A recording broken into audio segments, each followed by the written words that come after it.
four generations of comedy fans, Abbott and Costello represented the very best of classic American entertainment. Their routines were quoted at family gatherings, replayed on radio stations, and passed down from one generation to the next. Even people who had never seen one of their movies often knew at least one of their famous routines. Their names became so connected that many people stopped thinking of them as separate individuals altogether. They were simply Abbott and Costello, one of the most successful comedy partnerships ever created. To audiences, their relationship appeared effortless. Bud Abbott always seemed calm, confident, and in complete control, while Lou Costello looked trapped inside a world of confusion, turning every simple conversation into comedy gold. The chemistry felt natural, the timing felt perfect, and for more than 20 years, audiences believed they were watching two men who genuinely loved working together. The reality was far more complicated. Behind the curtain were arguments about money, creative control, growing resentment, personal heartbreak, health struggles, and the enormous pressure that came with remaining funny year after year.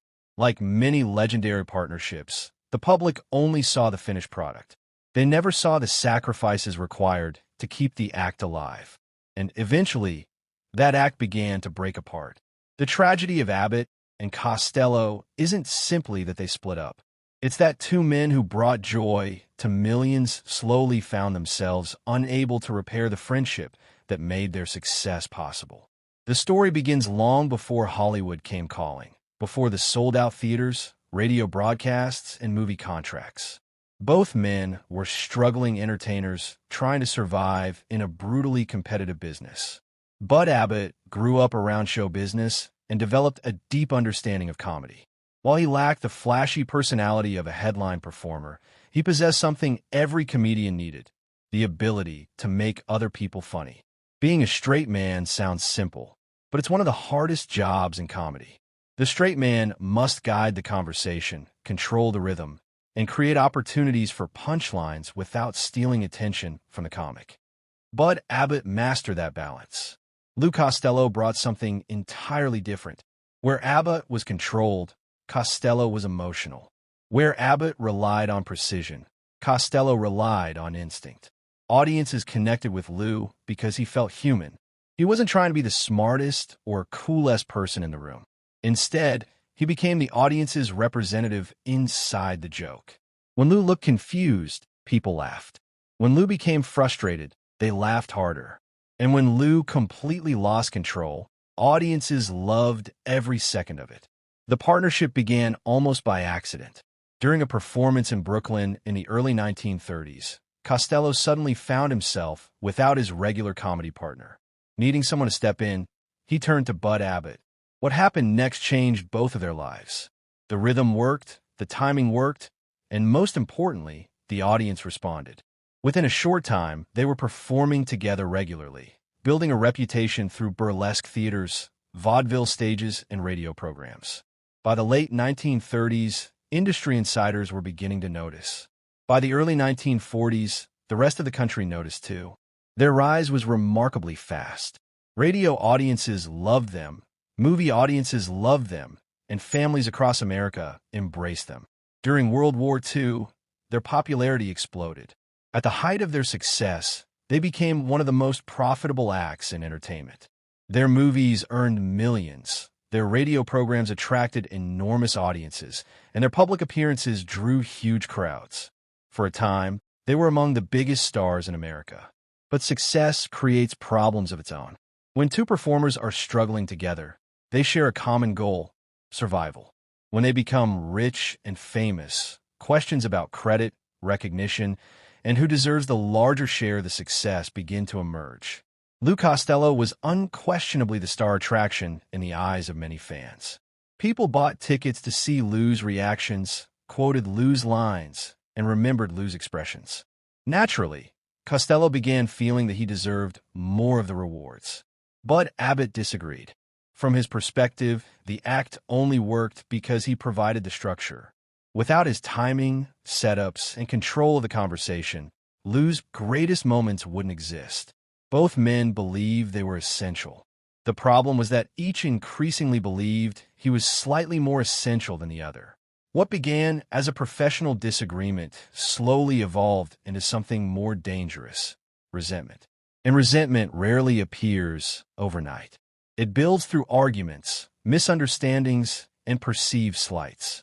For years, Abbott and Costello managed to keep those feelings under control. But as their fame increased and the pressure intensified, the cracks became harder to hide. The partnership still looked perfect from the outside. Inside, however, the foundation was beginning to weaken. The pressure became even more intense once Hollywood entered the picture. Success in radio was one thing. Success in motion pictures was something else entirely. Suddenly, Abbott and Costello weren't just comedians anymore. They were valuable studio assets. Universal Pictures discovered audiences couldn't get enough of them, and before long the duo found themselves trapped in a cycle of constant production. Film followed film. Public appearances followed premieres. Radio broadcasts filled whatever spare time remained. The schedule was relentless. Movies like Buck Privates, Hold That Ghost, and Ride 'Em, Cowboy transformed them into national superstars. During World War II, servicemen overseas listened to their broadcasts while families packed theaters to watch their latest releases. At one point, they were among the highest-paid entertainers in America. From the outside, it looked like the dream life.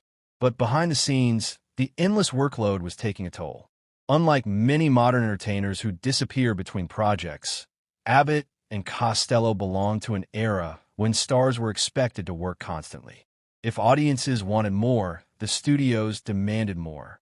Success became a treadmill that never stopped moving. Both men began feeling exhausted. Years of travel, filming, rehearsals, and promotional appearances left little room for rest. Small irritations that once seemed insignificant suddenly felt impossible to ignore. Every disagreement added another layer of frustration. Then tragedy struck Lou Costello in a way that no amount of fame or money could soften. In 1943, his young son accidentally drowned in the family's swimming pool. The loss devastated him. Friends later recalled that although Costello continued performing, something inside him changed forever.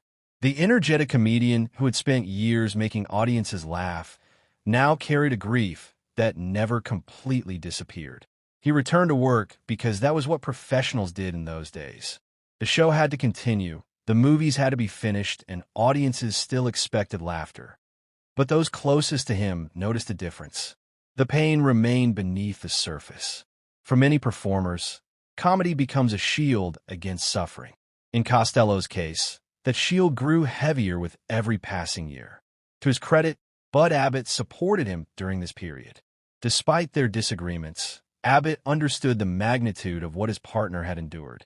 That complexity is what makes their story so difficult to reduce to simple villains and heroes. Neither man was entirely right. Neither man was entirely wrong. They were two imperfect people trying to navigate extraordinary circumstances. Unfortunately, time wasn't making things easier. The entertainment industry was changing. New performers arrived. Television transformed audience habits. And for the first time in years, Abbott and Costello found themselves fighting not only each other, but changing public tastes. Their routines remained popular, but critics increasingly argued that the act relied too heavily on familiar material. Audiences expected certain routines. Studios expected certain routines. Even sponsors expected certain routines. Innovation became risky because people wanted the version of Abbott and Costello they already knew. That created another source of frustration. Lou wanted more freedom. Bud preferred protecting what already worked. Once again, neither position was unreasonable. But every disagreement widened the distance between them. By the mid-1950s, many people inside Hollywood quietly recognized that the partnership wasn't nearly as strong as it appeared on screen. The laughter, timing, and chemistry were still there. Yet something underneath had changed. The trust that once held everything together was becoming increasingly fragile. And soon, a financial disaster would arrive that neither man could afford to ignore. What happened next would push the partnership closer to collapse than ever before.